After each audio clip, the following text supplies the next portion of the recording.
Well, I think we are very disappointed with the role of the army, because the last 2 days we were certainly feeling very encouraged by the fact that they were able to prevent violence and they were not taking sides. But I think that picture has dramatically changed. We've seen at least 7 deaths from, we've got this number from pretty reliable medical sources inside Egypt. We have 4 people in Cairo as we speak from Amnesty International, so we're getting reports directly from the ground.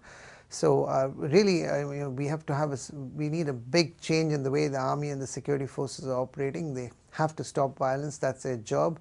And in some cases, they cannot take refuge in the fact that they're not the ones who are instigating the violence. It's as much their job to stop it and prevent it and take action against those who are causing the violence. So we've heard an announcement from the Vice President that there's going to be an inquiry into the violence that took place since yesterday.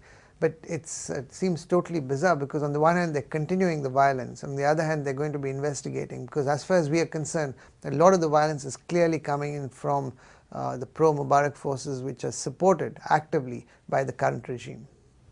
And the authorities that are still in power, how should they handle this now?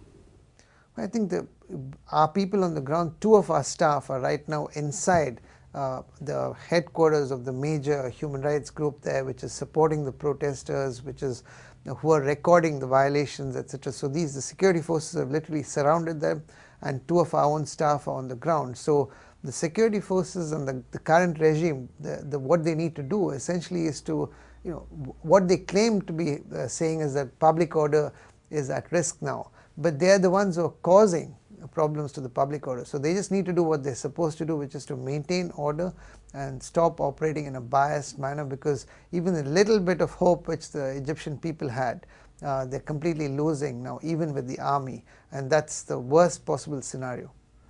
Is there a role at the moment for the international community or other countries?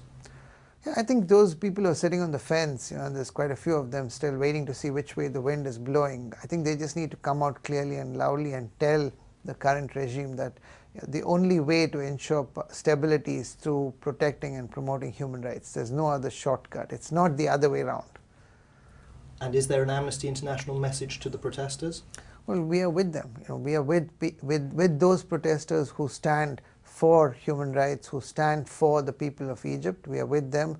We're very aware of the fact that there are people who actually support the Mubarak regime, and that's their right to support it, but they cannot do it with violence. They cannot do it in a way that's going to cause problems in the long run. It's going to create unnecessary division in the society, because I think the winds of change are clear. It's not a matter of when the current regime will, whether they will go or not. It's just a question of when. And the more unified Egyptian society is going to be, the better it is. And I think it's very unfortunate that the perception, anybody who's watching from outside, it's quite clear that this is a pretty orchestrated, organized pushback from the government and from the current regime.